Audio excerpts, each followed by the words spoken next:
नमस्कार, स्वागत है आप सभी का आपके अपने चैनल फिजिक्स बियॉन्ड इमेजिनेशन में। मैं Praveen Kumar Chaudhary, senior lecturer physics.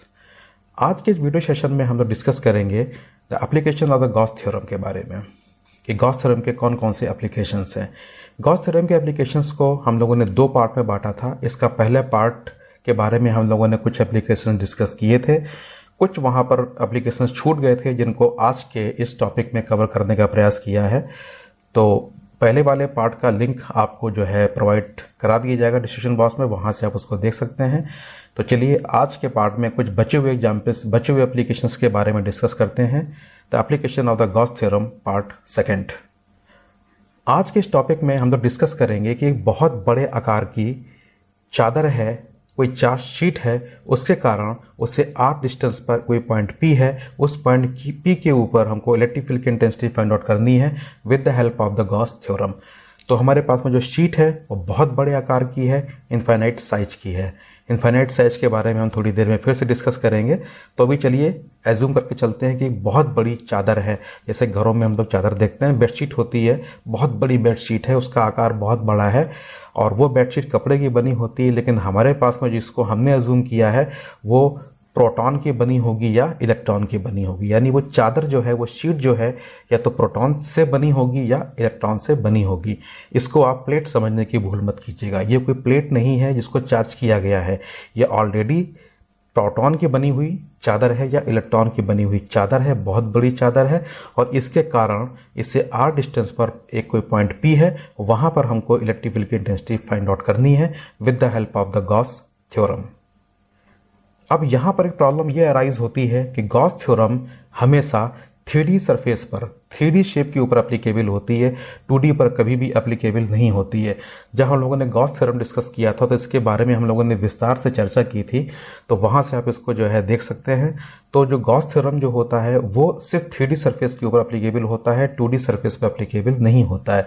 और हम लोग यहाँ पर जो शीट एज्यूम कर रहे हैं, चादर एज्यूम कर रहे हैं, वो है 2 डायमेंशन। तो इसको 3 डायमेंशन ट्रीट करने के लिए हमको यहाँ पर एक 3D गॉसियन सिलेंडर जो है उसको एज्यूम करना होगा। और उसको इस तरीके से एज्यूम करना होगा कि ये पूरा गॉसियन सिलेंडर जो है 3D शेप का, वो उस चादर के अंदर, जो शीट है उसके अंदर वो घुस रहा है, उसके अंदर वो आर पार हो रहा है। जैसे कि यह एनिमेशन आप यहाँ पर देख रहे हैं कि इसमें एक आपके पास में यहाँ पर एक शीट है, पॉजिटिवली चार्ज शीट है, और उसके अंदर किस तरीके से ये सिलेंडर देखें कि धीमे धीमे इसके अंदर ये इंसर्ट हो रहा है और एक पर्टिकुलर पॉइंट पर आकर के ये फिक्स हो गया।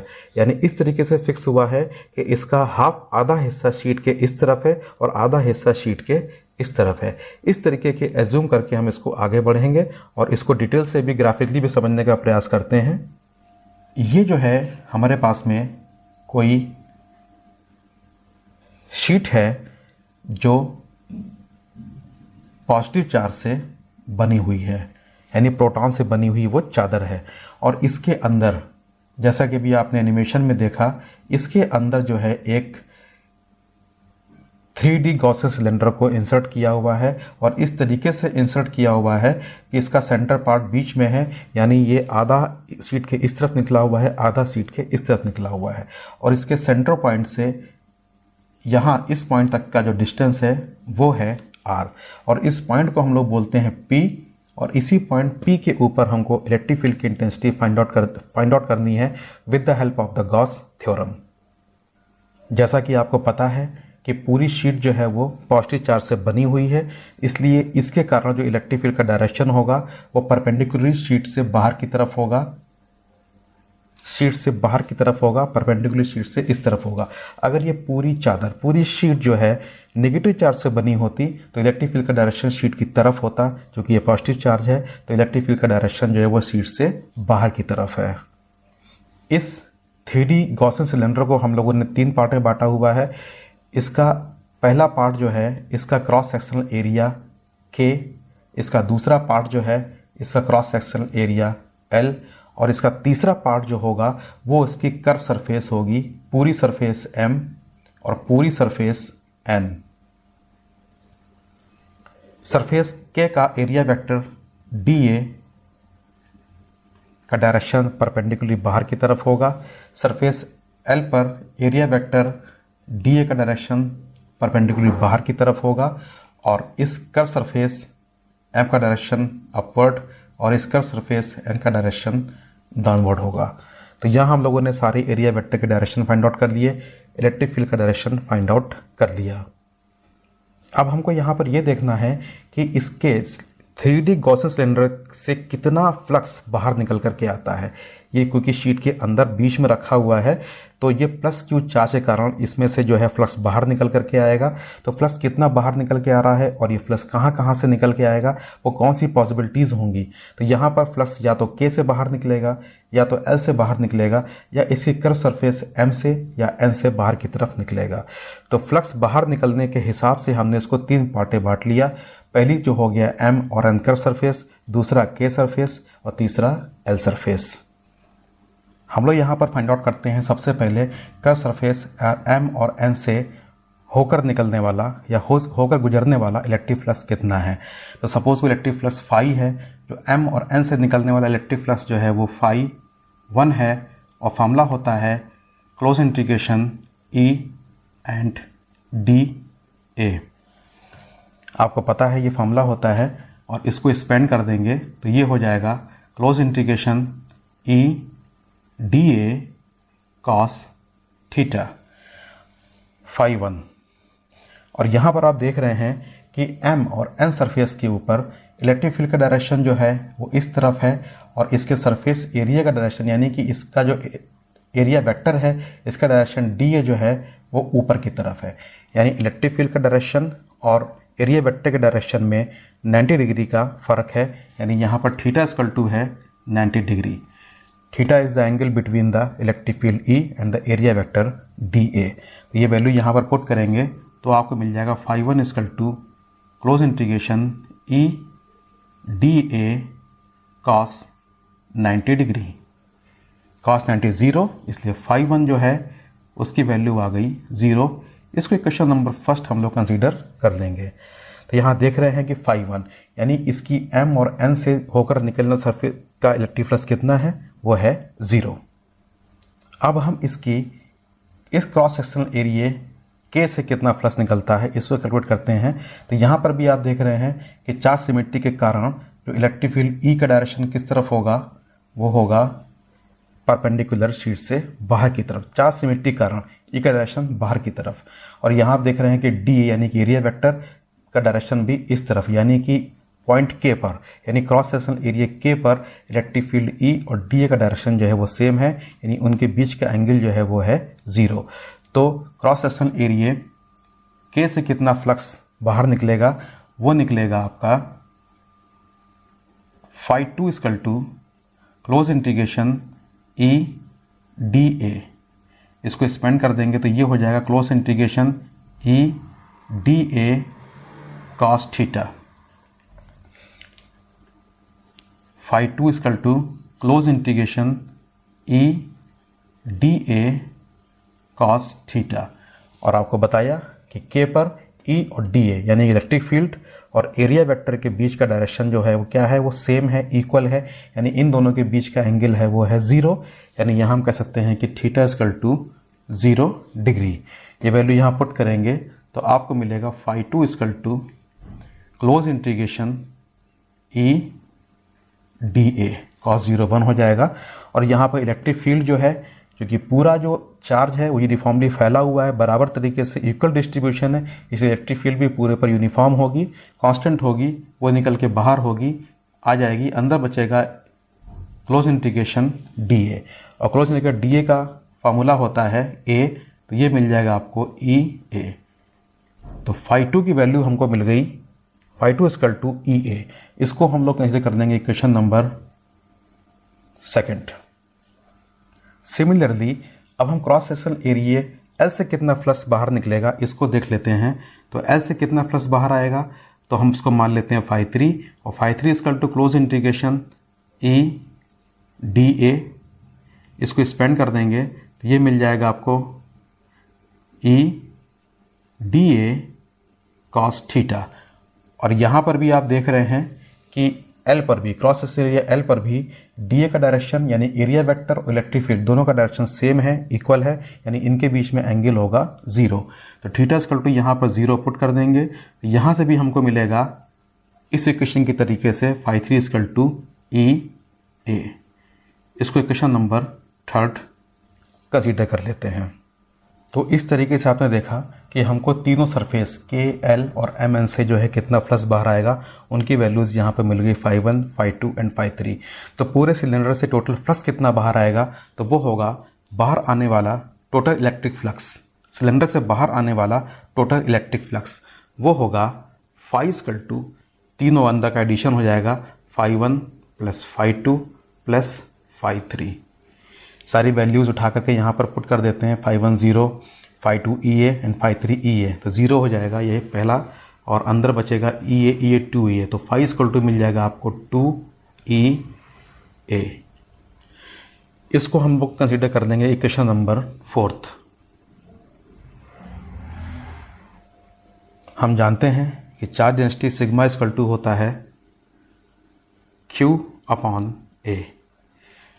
चार्ज पर यूनिट एरिया ही होता है चार्ज डेंसिटी, इसको सिग्मा से हम लोग जो है डिनोट करते हैं, sigma equal to Q upon A।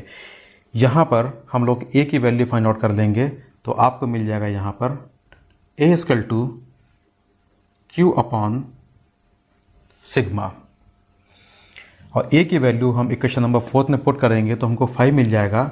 phi equal to इस A की वैल्यू इक्वेशन नंबर 4 में पुट करेंगे तो 5 मिल जाएगा आपको 2 E, और E की जगह पुट कर दिया हमने यहाँ पर Q अपॉन सिग्मा। इसको इक्वेशन नंबर 5 कंसीडर कर लेंगे। और हम जानते हैं कि गॉस थ्योरम क्या कहती है, गॉस थ्योरम कहती है phi equal to 1 upon epsilon naught of Q। ये इक्वेशन नंबर 6 है। इक्वेशन नंबर 5 और 6 को अगर हम कंपेयर करेंगे तो हमको मिलेगा यहाँ पर 2E Q upon sigma equal to 1 upon epsilon naught and Q। इसको सॉल्व करेंगे तो हमको मिल जाएगा E equal to sigma upon 2 epsilon naught. यही आपका फार्मूला है, यही आपका एक्सप्रेशन है कि बहुत बड़े आकार की जो है आवेश की चादर है या चार्ज शीट है, उसके कारण इलेक्ट्रिक फील्ड की इंटेंसिटी क्या होगी, वो होगी E equal to sigma upon 2 epsilon naught. आप इस एक्सप्रेशन से ये भी देख रहे हैं कि यहाँ पर E equal to sigma upon 2 epsilon naught में कहीं पर भी R नहीं आया, यानी हम यहाँ पर ये भी कह सकते हैं कि इलेक्ट्रिक फील्ड की इंटेंसिटी जो है उस पॉइंट P की शीट से डिस्टेंस के ऊपर डिपेंड नहीं करती है। यानी ये कब, इसके लिए कंडीशन है कि कब होगा, ये जब होगा जब शीट आपकी जो है बहुत बड़े आकार की होगी। जैसे कि मैंने शुरुआत में कहा था कि इनफाइनाइट साइज, और ये कहा था कि थोड़ी देर में डिस्कस करेंगे, तो समय आ गया बताने का आपको कि इनफाइनाइट साइज यहाँ पर क्या है। इनफाइनाइट साइज का मतलब होता है कि बहुत बड़ा आकार। इसका मतलब ये नहीं कि हमारे पास में जो चादर या शीट है इतनी बड़ी है कि पूरे यूनिवर्स के बराबर हमने मान लिया, ऐसा नहीं है। यहाँ पर जो शीट का आकार है, जो यहाँ पर जो चादर का आकार है, वो इतना बड़ा है, कितना बड़ा है, वो उसके जो पॉइंट P है उससे डिस्टेंस के कंपैरिजन में बहुत बड़ा है। यानी डिस्टेंस बहुत छोटी है और उसका आकार बहुत बड़ा है, तो वहाँ पॉइंट P से उसके लिए जो है पॉइंट P की दूरी के लिए वो इनफाइनाइट हो गया।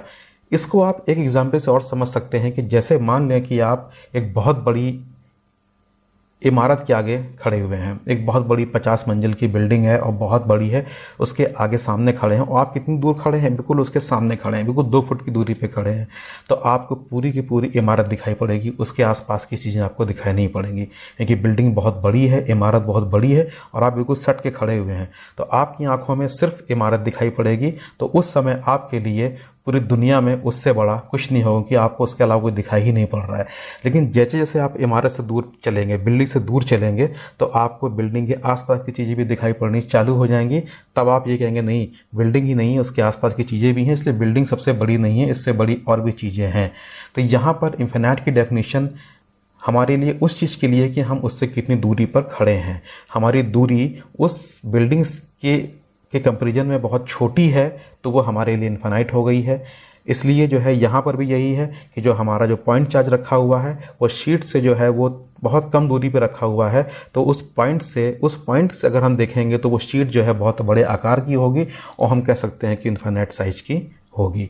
तो यहाँ पर आप देख रहे हैं कि यहाँ पर आर नहीं आया है, इसलिए एक बहुत बड़े आकार की शीट के लिए इलेक्ट्रिक फील्ड की इंटेंसिटी उस पॉइंट से शीट की डिस्टेंस के ऊपर डिपेंड नहीं करेगी। तो यही था फार्मूला एक बहुत बड़े आकार की शीट, पॉजिटिवली चार्ज शीट के कारण इलेक्ट्रिक फील्ड की इंटेंसिटी का। चलिए अब हम लोग चलते हैं गॉस थ्योरम के अगले एप्लीकेशन की तरफ। इस बार हमारे पास में क्या है, एक बहुत बड़े आकार की चार्ज कंडक्टिंग प्लेट है। इससे पहले हमने चादर लिया था और वहाँ आपसे कहा था कि इसको प्लेट समझने की भूल मत करिएगा, लेकिन इस एप्लीकेशन में अब आपके पास में क्या है, एक बहुत बड़े आकार की प्लेट है, कंडक्टिंग प्लेट है, और इस प्लेट को हमने पॉजिटिवली चार्ज किया हुआ है और चार्ज सिमेट्री कारण पूरा चार्ज जो है वो यूनिफॉर्मली सारी सरफेस के ऊपर एक समान रूप से फैल जाएगा, वितरित हो जाएगा, एक समान रूप से वितरित हो जाएगा। और हमको फिर इसके कारण, इस कंडक्टिंग प्लेट के कारण, इससे आर डिस्टेंस पर एक पॉइंट पी है, वहाँ पर इलेक्ट्रिक फील्ड की इंटेंसिटी को फाइंड आउट करना है with the help of the Gauss theorem. पहले एप्लीकेशन और इस एप्लीकेशन में से डिफरेंस इतना है कि वहाँ बड़े आकार की चादर थी, यहाँ पर बड़े आकार की एक कंडक्टिंग प्लेट है जिसको हमने किसी मशीन द्वारा पॉजिटिवली चार्ज किया है। नेगेटिवली चार्ज भी कर सकते हैं, लेकिन इस एग्जाम्पल में हम लोग जो है पॉजिटिवली चार्ज का ही एग्जाम्पल लेकर के चलेंगे। अब यहाँ पर जो वहाँ पर प्रॉब्लम अराइज हुई थी वो यहाँ पर भी वही प्रॉब्लम है कि जो प्लेट है वो है 2 डायमेंशन, और गॉस थ्योरम हमेशा जो है 3D शेप के ऊपर एप्लीकेबल होता है, 2D पर नहीं होता है। तो जो हम लोगों ने कहानी वहाँ करी थी वही कहानी से हम यहाँ करेंगे कि एक काल्पनिक 3D गॉसियन सिलेंडर को जो है हम उस प्लेट के अंदर इंसर्ट कराएंगे। फ़र्क इतना होगा कि सिलेंडर इस बार जो है वो प्लेट के आर पार नहीं जाएगा, सिर्फ उस प्लेट के अंदर आधा जाएगा। जैसा कि इस एनिमेशन से आप देख सकते हैं कि यहाँ पर एक ये पॉजिटिवली चार्ज प्लेट है और इस प्लेट के अंदर जो सिलेंडर देखिए अंदर जा रहा है, लेकिन ये प्लेट के अंदर आकर के बीचों बीच में ये रुक गया, इसने इसको क्रॉस नहीं किया। इस तरह के एजम्पशंस को लेकर के हम आगे चलेंगे। तो चलिए इसको ग्राफिकली थोड़ा और समझने का प्रयास करते हैं। ये हमारे पास में एक प्लेट है, कंडक्टिंग प्लेट है, इसकी 2 एजेस हैं और हमने इसको पॉजिटिवली चार्ज किया है। तो चार्ज सिमेट्री के कारण पूरा चार्ज पूरी सरफेस पर यूनिफॉर्मली डिस्ट्रीब्यूट हो जाएगा, यानी प्लस प्लस प्लस प्लस सब जगह पर ये प्लस प्लस प्लस यहाँ पर डिस्ट्रीब्यूट हो जाएगा। और जैसा कि आपने एनिमेशन में देखा कि ये हमारे पास में 2D सरफेस है, 3D बनाने के लिए हमको यहाँ पर एक काल्पनिक 3D सिलेंडर की कल्पना करनी होगी। तो यहाँ पर हम क्या करते हैं कि एक सिलेंडर को जो है इसके अंदर इंसर्ट कराते हैं। तो ये है 3D गॉसियन सिलेंडर, लेकिन इसको इस तरीके से इंसर्ट कराया है कि इसका ये वाला सिरा जो है प्लेट के बीचों बीच में है, ये वाला सिरा प्लेट के बीचों बीच में है, इसने इसको क्रॉस नहीं किया। चादर वाली एग्जाम्पल में, जिससे पहले वाला एप्लीकेशन था, वहाँ पर ये पूरा क्रॉस होकर बाहर चला गया था, लेकिन ये प्लेट के एग्जाम्पल में क्या होगा कि ये इसके बीचों बीच आकर के रुक जाएगा और बाकी इधर वाला पार्ट तो बाहर निकला रहेगा। तो यहाँ पर हम इसको कह देते हैं कि ये इसका क्रॉस सेक्शनल एरिया K है, ये इसका क्रॉस सेक्शनल एरिया सिलेंडर का, इसको हम L मान लेते हैं, और ये इसका कर्व सरफेस है, इसको हम मान लेंगे M, इसको हम मान लेंगे N। और यहाँ पर आप देख रहे हैं कि ये पूरी जो प्लेट है पॉजिटिवली चार्ज्ड है, तो इसके कारण जो इलेक्ट्रिक फील्ड का डायरेक्शन होगा वो प्लेट के परपेंडिकुलरली बाहर की तरफ होगा, यानी इलेक्ट्रिक फील्ड का डायरेक्शन होगा प्लेट से बाहर की तरफ परपेंडिकुलरली। अब हम लोग करते क्या हैं कि इसके क्रॉस सेक्शनल एरिया और इसके इस सरफेस के एरिया वेक्टर भी निकाल लेते हैं। तो क्रॉस सेक्शनल एरिया के का जो एरिया वेक्टर है उसका डायरेक्शन होगा DA इस तरफ, M सरफेस का डायरेक्शन होगा अपवर्ड ऊपर की तरफ, N का होगा डाउनवर्ड नीचे की तरफ, और L यहाँ पर आप थोड़ा समझने का प्रयास करें। गॉस थ्योरम और एरिया वेक्टर में हम लोगों ने बहुत अच्छे से डिस्कस कर चुके थे कि एरिया वेक्टर जो होता है वो 3D सरफेस के अंदर की तरफ को हम कंसीडर नहीं करते हैं, उससे बाहर की तरफ को कंसीडर करते हैं। तो L शेप जो है वो 3D शेप के अंदर है, इसलिए यहाँ पर एरिया वेक्टर को कंसीडर नहीं किया जाएगा। तो यहाँ पर एरिया वेक्टर डायरेक्शन की कहानी नहीं चलेगी। तो हमारे पास में डायरेक्शन किसके निकले, इलेक्ट्रिक फील्ड E का डायरेक्शन निकल आया, क्रॉस सेक्शनल एरिया K का डायरेक्शन निकल आया जो कि इस तरफ है DA, M का डायरेक्शन निकल आया जो कि DA ऊपर की तरफ है, और N का डायरेक्शन निकल आया DA जो कि नीचे की तरफ है। अब हम लोग यहाँ पर इस पूरे सिलेंडर को जैसे वहाँ पे किया था सेम यहीं यहाँ पर भी वही सेम तरीका अपनाएंगे। इसको 3 पार्ट्स में डिवाइड कर देंगे। इसका पहला पार्ट होगा के पार्ट, दूसरा पार्ट होगा एल पार्ट, तीसरा पार्ट होगा इसका कर्व सरफेस एम और एन। और यहाँ पर हम ये देखेंगे कि इसमें कौन सी पॉसिबिलिटीज़ हैं यहाँ पर इलेक्ट्रिक फ्लक्स बाहर निकलने के, यानी के सरफेस से कितना फ्लक्स होकर बाहर जाएगा, एल सरफेस से कितना फ्लक्स होकर बाहर जाएगा और एम और एन सरफेस से कितना फ्लक्स होकर के बाहर जाएगा, फिर टोटल कितना फ्लक्स बाहर होकर के जाएगा, इसको निकालने का प्रयास करते हैं। यहाँ हम एक पॉइंट P मान लेते हैं इस जगह पर। इसी पॉइंट P पर हमको इलेक्ट्रिक फील्ड की इंटेंसिटी फाइंड आउट करनी है। तो चलिए सबसे पहले निकालते हैं कि इसकी कर्व सरफेस एम एन से होकर कितना फ्लक्स बाहर जाएगा। तो सरफेस एम एन से कितना फ्लक्स होकर के बाहर जाएगा, तो मान लेते हैं कि वो है φ1। तो φ1 equal to close integration E D A equal to, इसको एक्सपेंड कर देंगे तो ये हो जाएगा E D A cos theta. और यहाँ पर आप देख रहे हैं कि φ1 के लिए m और n पर dA एरिया वेक्टर का डायरेक्शन ऊपर की तरफ है और इलेक्ट्रिक फील्ड का डायरेक्शन इस तरफ है, यानी कि m और n पर इलेक्ट्रिक फील्ड और एरिया वेक्टर का डायरेक्शन जो है वो 90 डिग्री है। तो यहाँ पर मिल जाएगा थीटा इक्वल टू 90 डिग्री। ये वैल्यू यहाँ पर पुट कर देंगे तो आपको मिल जाएगा φ1 equal to E D A cos 90 degree और ये होता है 0। तो φ1 की वैल्यू मिल जाएगी आपको यहाँ पर 0। इसको इक्वेशन नंबर फर्स्ट हम यहाँ पर कंसीडर कर देंगे। अब हम देखते हैं कि इसके के सरफेस पर जो क्रॉस सेक्शनल एरिया के है, यहाँ से कितना इलेक्ट्रिक फ्लक्स जो है वो गुजर के बाहर जाएगा। तो for the cross sectional area के से निकलने वाला इलेक्ट्रिक फ्लक्स कितना होगा, तो मान लेते हैं वो होगा φ2। फार्मूला होता है close integration E D A. इसको एक्सपेंड कर देंगे तो आपको मिल जाएगा E D A cos theta. और यहाँ पर देख रहे हैं कि आप क्रॉस सेक्शनल एरिया के पर एरिया वेक्टर डी का डायरेक्शन भी इस तरफ है और इलेक्ट्रिक फील्ड का डायरेक्शन भी इस तरफ है, यानी के पर क्रॉस सेक्शनल एरिया पर ई और डी का डायरेक्शन सेम है, सेम साइड में है, यानी उनके बीच में एंगल होगा वो होगा 0। तो यहाँ पर थीटा की वैल्यू हो जाएगी 0 डिग्री। तो यहाँ से φ2 जो आपको मिलेगा वो मिलेगा close integration E D A cos 0 degree, ये 1 हो जाएगा। तो यहाँ से मिलेगा आपको E and close integration D A. ये तो आपको पता ही है कि यहाँ पर इलेक्ट्रिक फील्ड ई है, क्योंकि चार्ज जो है वो यूनिफॉर्मली डिस्ट्रीब्यूट हुआ था, इसलिए इलेक्ट्रिक फील्ड यहाँ पर कांस्टेंट होगी, बाहर निकल के आएगी। और क्लोज इंटीग्रेशन डी ए की वैल्यू होती है ए, तो ये मिल जाएगा आपको यहाँ से ई ए। तो जो φ2 हमको मिला वो मिला φ2 इक्वल टू ई ए। इसको इक्वेशन नंबर सेकंड कंसीडर कर देंगे। अब हम लोग यहाँ पर क्रॉस सेक्शनल एरिया L से कितना फ्लक्स बाहर निकलेगा इसको कैलकुलेट करेंगे। तो इसके लिए L से होकर निकलने वाला इलेक्ट्रिक फ्लक्स, इसको हम लोग मान लेते हैं कि वो है φ3 इक्वल टू, वो क्या होगा, यहाँ पर आप देख रहे हैं कि बिल्कुल शेप के बीचों बीच में, यानी कि जो 3D शेप है उसके बीचों बीच में हमको निकालना है फ्लक्स। और शेप के बीचों बीच में जो है इलेक्ट्रिक फील्ड होती है 0, यहाँ पर इलेक्ट्रिक फील्ड होती है 0, इसलिए यहाँ पर इलेक्ट्रिक फ्लक्स की वैल्यू हो जाएगी 0।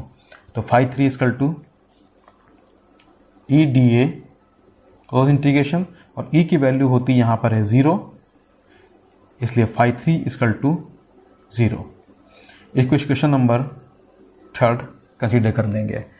ये आपको अच्छे से पता है, फिर से रिपीट कर रहा हूँ इस चीज़ को कि किसी भी शेप के अंदर इलेक्ट्रिक फील्ड की वैल्यू 0 होती है, इसलिए यहाँ पर फ्लक्स नहीं निकलेगा, वो 0 होगा। और यहाँ पर डायरेक्शन के हिसाब से देखें तो यहाँ पर एरिया वेक्टर का डायरेक्शन था भी नहीं, क्योंकि उसके शेप के अंदर एरिया वेक्टर के डायरेक्शन कंसीडर नहीं करते थे, इसलिए एरिया वेक्टर के हिसाब से भी यहाँ पर फ्लक्स जो है नहीं निकलेगा, उसकी वैल्यू 0 होगी।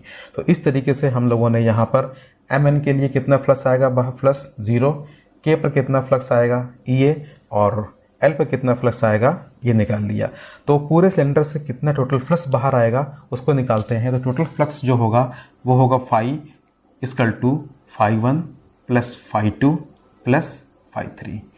इन तीनों इक्वेशंस को हम जोड़ देंगे जो इसकी वैल्यूज निकली हैं। तो φ को हो जाएगा 0 प्लस EA प्लस 0, यानी फाई इक्वल टू मिलेगा आपको ई ए। इसको इक्वेशन नंबर 4 कंसीडर कर लेंगे। ये हम लोग जानते हैं कि charge density sigma equal to होती है Q upon A, charge per unit area. यहाँ से ए की वैल्यू निकाल लेंगे तो ए इक्वल टू मिल जाएगा आपको यहाँ पर Q अपॉन सिग्मा। जैसा हम लोगों ने वहाँ किया था सेम यहाँ पर वही करते आ रहे हैं। तो ए इक्वल टू मिल गया Q अपॉन सिग्मा। इस ए की वैल्यू जो है हम इसमें पुट कर देंगे तो हमको मिल जाएगा फाई इक्वल टू ई ए। यहाँ पर हमको फोर्थ में इसकी वैल्यू पुट करनी है तो मिल जाएगा यहाँ पर phi equal to E and A की वैल्यू पुट करेंगे तो मिलेगी Q अपॉन सिग्मा। इसको इक्वेशन नंबर 5 कंसीडर कर लेंगे। और हम लोग जानते हैं कि गॉस थ्योरम क्या होती है।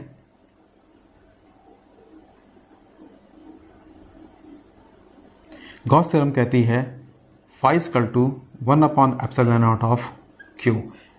इक्वेशन नंबर 6 कंसीडर कर लेंगे और सेम जैसे वहाँ किया था यहाँ पर भी सेम वही करेंगे।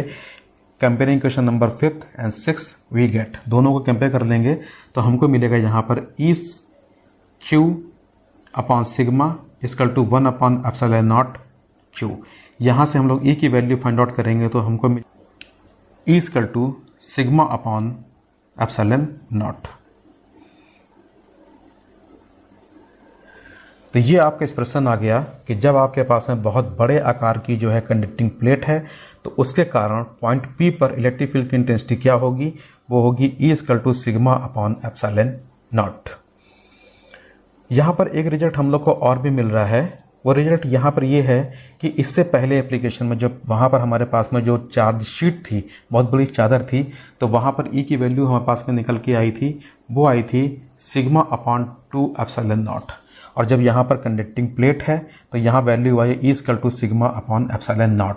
तो यहाँ हम ये भी कह सकते हैं कि कंडक्टिंग प्लेट की इलेक्ट्रिक फील्ड की इंटेंसिटी जो है वो दुगनी होती है किसी भी चार्ज शीट की इंटेंसिटी से।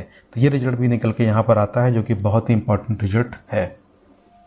चलिए अब बात करते हैं इसी जो अभी हम लोगों ने भी यहाँ पर डेरिवेशन किया कंडक्टिंग प्लेट के लिए, जो हमने सिद्ध किया, प्रूफ किया, जो E equal to sigma upon epsilon naught, इसी को हम दूसरे तरीके से भी प्रूफ कर सकते हैं। इसको हम बोलते हैं अल्टरनेटिव मेथड, वैकल्पिक विधि।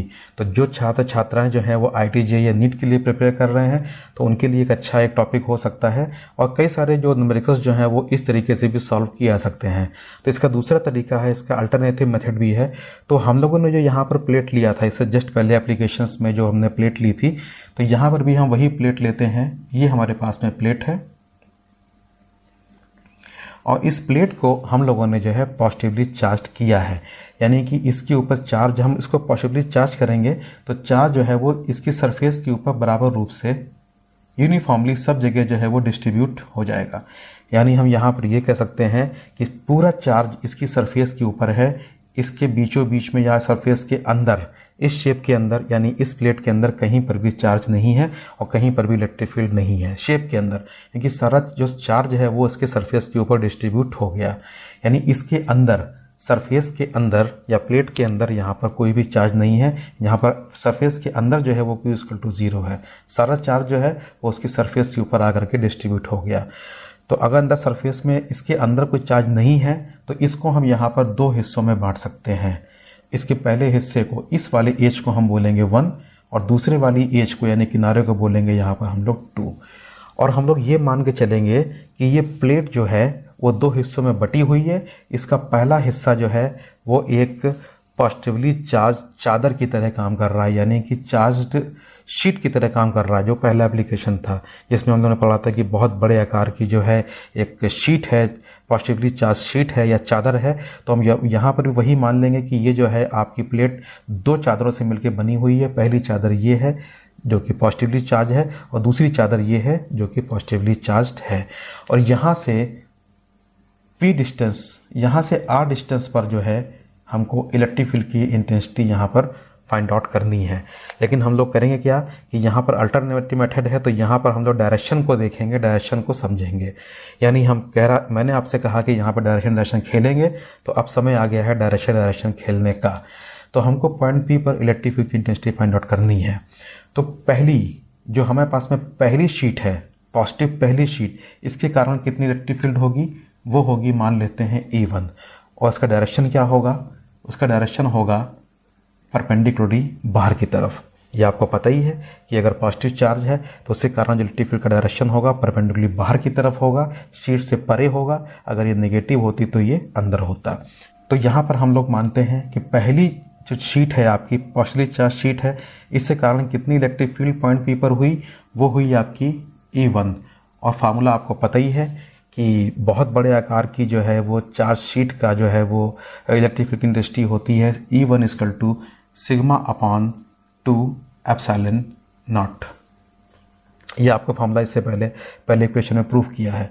तो इस पहली वाली शीट के कारण कितनी इलेक्ट्रिक फील्ड होगी, इलेक्ट्रिक फील्ड की इंटेंसिटी होगी E1 equal to sigma upon 2 epsilon naught. Equation number first. और आप यहाँ पर देख रहे हैं कि इसका डायरेक्शन किस तरफ है, E1। इसका डायरेक्शन E1 जो है वो सरफेस से परे है, यानी कि शीट से परपेंडिकुलरली बाहर की तरफ है। अब सेम हम लोग करते क्या हैं कि जो दूसरी वाली जो चादर है, दूसरी वाली शीट है, इसके कारण कितनी इलेक्ट्रिक फील्ड हुई, उसका डायरेक्शन क्या होगा। तो मान लें कि दूसरी चादर है, उसके कारण जो इलेक्ट्रिक फील्ड हुई वो हुई E2। और यहाँ पर भी इसका डायरेक्शन क्या होगा, आप देख रहे हैं कि पॉजिटिव है, ये पॉजिटिव है, तो यहाँ पर भी इसका डायरेक्शन जो होगा वो प्लेट से यानी कि चादर से जो है वो परपेंडिकुलरली आउटवर्ड होगा, बाहर की तरफ होगा।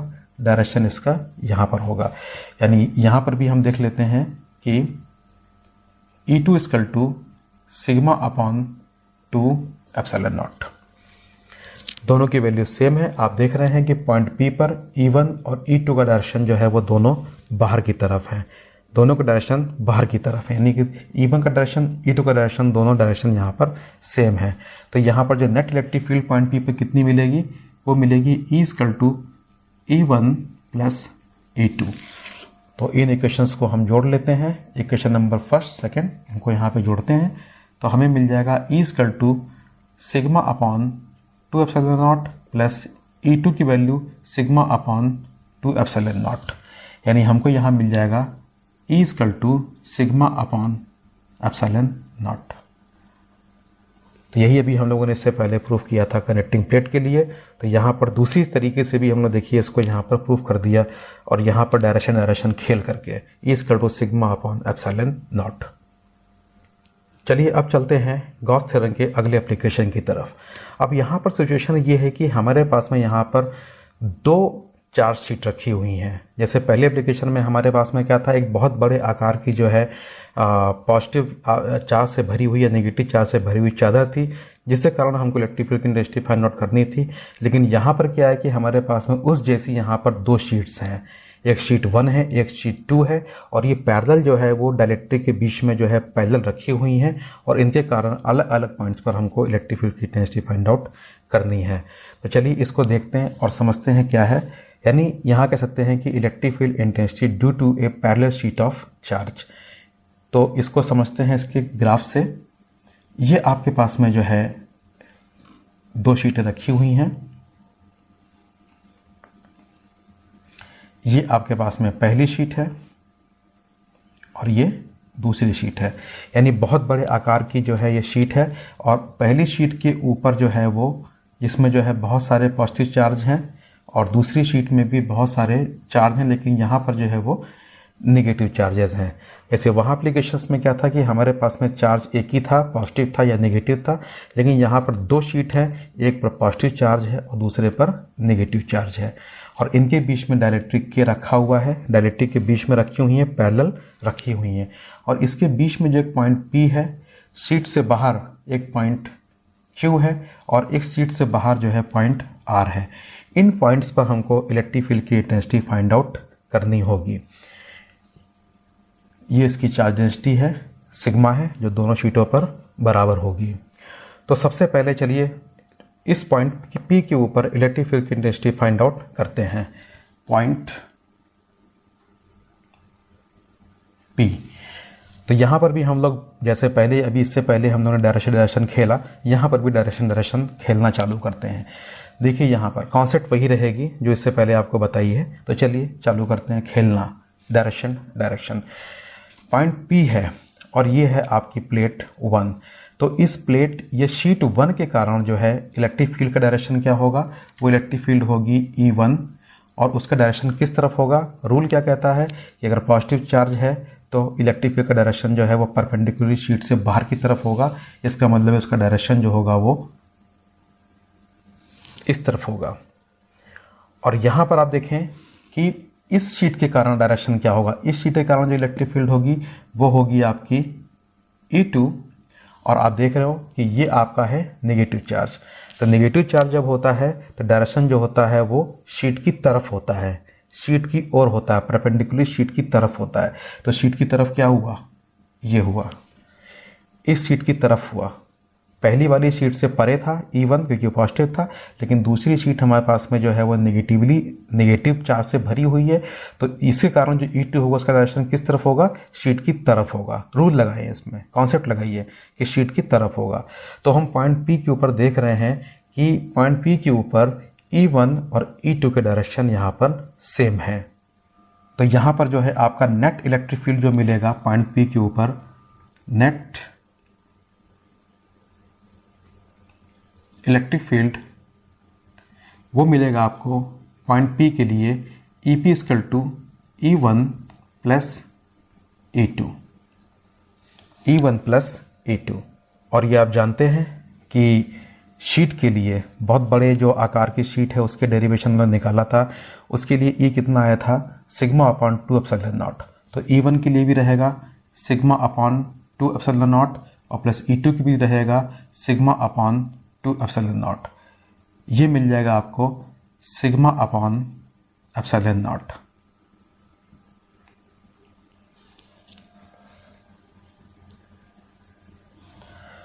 तो पॉइंट P पर इलेक्ट्रिक फील्ड की इंटेंसिटी इन दोनों शीट के कारण कितनी आ गई, वो आ गई EP = σ/ε0। अब हम लोग पॉइंट Q के ऊपर कितनी इलेक्ट्रिक फील्ड की इंटेंसिटी होगी इसको फाइंड आउट करते हैं। तो देखते हैं पॉइंट Q के लिए। पॉइंट Q के लिए क्या होगा, जैसे यहां पर आप देखें कि शीट 1 के लिए इलेक्ट्रिक फील्ड क्या होगी, वो होगी E1, और चूंकि पॉजिटिव चार्ज है तो इस शीट के लिए जो है इलेक्ट्रिक फील्ड का डायरेक्शन परपेंडिकुलरली इस शीट से बाहर की तरफ होगा, यानी कि वो इस तरफ होगा, इस पॉइंट Q पर। और शीट 2 आप देख रहे हैं वो नेगेटिव चार्ज से भरी हुई है। तो यहाँ पर हम अगर रूल लगाएंगे, कॉन्सेप्ट लगाएंगे, तो क्या होगा यहाँ पर कि अगर माइनस चार्ज है तो इलेक्ट्रिक फील्ड का डायरेक्शन जो होगा वो शीट की तरफ होगा, परपेंडिकुलर शीट की ओर होगा। यानी जो यहाँ पर जो शीट 2 के लिए होगा E2, और इसका डायरेक्शन किस तरफ होगा, शीट की तरफ होगा। तो आप देख रहे हैं कि पॉइंट Q के ऊपर शीट 1 के कारण E1 का डायरेक्शन इस तरफ है और 2 के कारण E2 का डायरेक्शन इस तरफ है। यानी पॉइंट P पर E1 और E2 का डायरेक्शन जो है वो अपोजिट है। तो यहाँ पर नेट इलेक्ट्रिक फ्लक्स क्या हो जाएगा, दूसरे को कैंसिल कर देंगे तो नेट इलेक्ट्रिक फील्ड जो होगी वो हो जाएगी 0। तो यहाँ पर जो नेट इलेक्ट्रिक फील्ड जो होगी EQ वो हो जाएगी 0। अब यहाँ पर सेम लॉजिक इधर भी लगाते हैं पॉइंट R के लिए। पॉइंट R पर इलेक्ट्रिक फील्ड की इंटेंसिटी क्या होगी, सेम रूल यहाँ भी अप्लाई करते हैं, वही डायरेक्शन वाला रूल कि ये पहली जो हमारे पास शीट है वो पॉजिटिव चार्ज से भरी हुई है। तो इसके लिए E1 जो होगा वो E1 होगा, तो इसका डायरेक्शन किस तरफ होगा, शीट से बाहर की तरफ। अगर पॉजिटिव है तो शीट से परे परपेंडिकुलरली, यानी कि E1 का डायरेक्शन होगा शीट से बाहर की तरफ। और E2 है, ये नेगेटिव है, तो यहाँ पर आप देखें इस शीट के कारण इलेक्ट्रिक फील्ड कितनी होगी, E2 होगी। इसका डायरेक्शन क्या होगा, नेगेटिव है तो शीट की तरफ होगा, यानी E2 होगा 2 की तरफ, इस तरफ। तो आप देख रहे हैं पॉइंट R के ऊपर भी E1 और E2 के डायरेक्शन जो है वो अपोजिट है, दोनों दूसरे को कैंसिल कर देंगे और नेट इलेक्ट्रिक फील्ड आपकी यहाँ पर पॉइंट R के लिए भी होगी 0। यानी net electric field ER at point R = 0।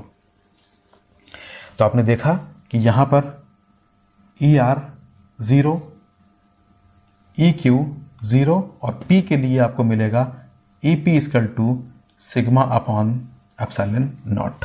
तो इस तरीके से डायरेक्शन खेल करके हम लोगों ने बड़ी आसानी से जो है 2 पैरेलल चार्ज शीट के कारण जो है अलग अलग पॉइंटों पर जो है हमने इलेक्ट्रिक फील्ड की इंटेंसिटी बड़ी आसानी से यहाँ पर निकाल ली।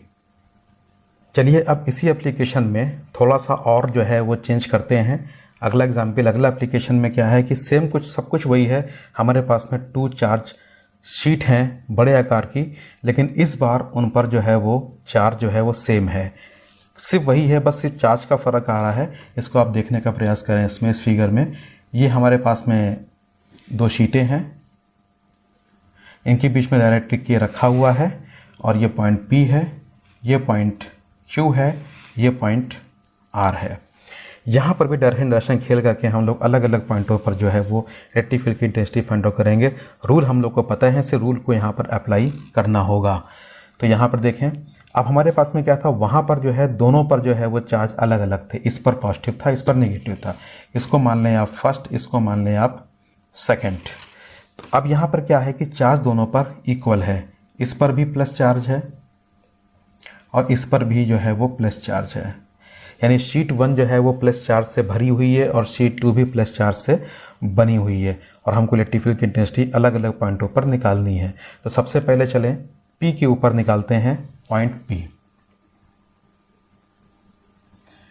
पॉइंट P के लिए जो है इलेक्ट्रिक फील्ड की इंटेंसिटी क्या होगी, तो शीट 1 के कारण इलेक्ट्रिक फील्ड होगी वो होगी E1, और इसका डायरेक्शन क्या होगा, इसका डायरेक्शन होगा, रूल लगाते हैं इसमें है, अगर चार्ज पॉजिटिव है तो शीट की तरफ, शीट की परे इसका डायरेक्शन होगा, यानी कि शीट से बाहर की तरफ होगा, परपेंडिकुलरली बाहर की तरफ, यानी कि E1 का डायरेक्शन इस तरफ होगा।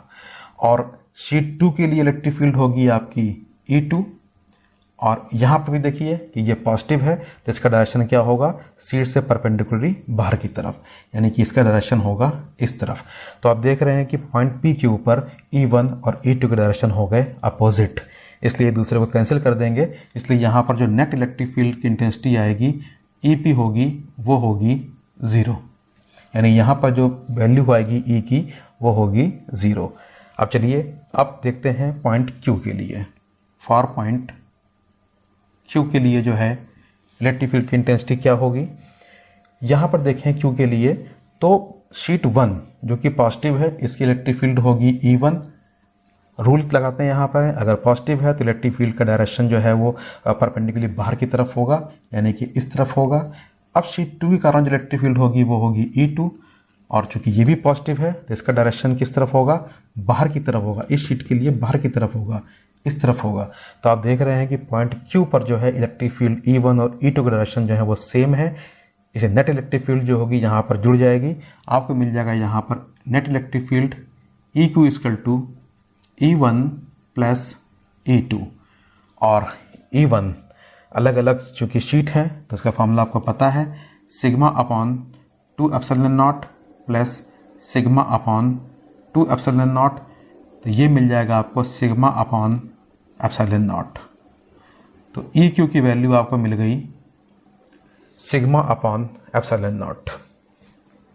तो यहाँ पर जो E की वैल्यू आएगी EQ की वो होगी सिग्मा अपॉन एप्सिलॉन नॉट। अब सेम रूल यहां पर भी अप्लाई करते हैं। R के ऊपर, पॉइंट R के ऊपर लिखेंगे for point R। Point R पे देखें, यहां पर शीट 1 के लिए जो है इलेक्ट्रिक फील्ड होगी E1, और यहां पर रूल लगाएंगे, अगर ये पॉजिटिव है तो E1 का डायरेक्शन परपेंडिकुलरली बाहर की तरफ, यानी कि परपेंडिकुलरली बाहर की तरफ, यानी कि इस तरफ E1 के लिए। और E2 के लिए क्या होगा सर, E2 के लिए होगा परपेंडिकुलरली बाहर की तरफ। देखिए ये E2 के लिए भी पॉजिटिव है, बाहर की तरफ, यानी कि इस तरफ। तो आप देख रहे हैं कि पॉइंट R के ऊपर E1 और E2 दोनों के डायरेक्शन सेम है, इसलिए net electric field at point R equal to होगी वो ER। दोनों वैल्यूज जुड़ जाएंगी, E1 plus E2 and ER equal to E1 की value sigma upon 2 epsilon naught plus E2 की value sigma upon 2 epsilon naught, यानी ER जो आपको मिलेगा वो मिलेगा सिग्मा अपॉन एप्सिलॉन नॉट। तो यहाँ पर जो इलेक्ट्रिक फील्ड की इंटेंसिटी आ गई वो आ गई आपकी ER equal to sigma upon epsilon naught. तो आपने देखा यहाँ पर कि किस तरीके से डायरेक्शन खेल करके हम लोगों ने इस शीट के लिए भी अलग अलग पॉइंटों पर इलेक्ट्रिक फील्ड की इंटेंसिटी फाइंड आउट कर ली।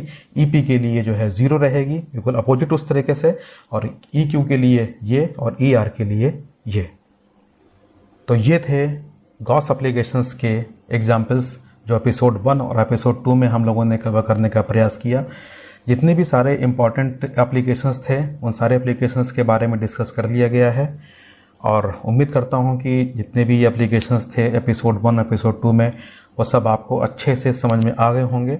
और फिर भी कहीं अगर आपको कन्फ्यूजन होता है, कहीं पर भी प्रॉब्लम आती है, तो प्लीज़ मुझे आप क्वेश्चन में पुटअप कीजिएगा। उसको मैं कोशिश करूँगा कि मैं उन सब का जवाब मैं दे दूँ, आपके सारे कन्फ्यूजन्स को मैं क्लियर कर दूँ। तो चलिए मिलते हैं नेक्स्ट वीडियो में किसी और इम्पॉर्टेंट टॉपिक के साथ में। Thank you.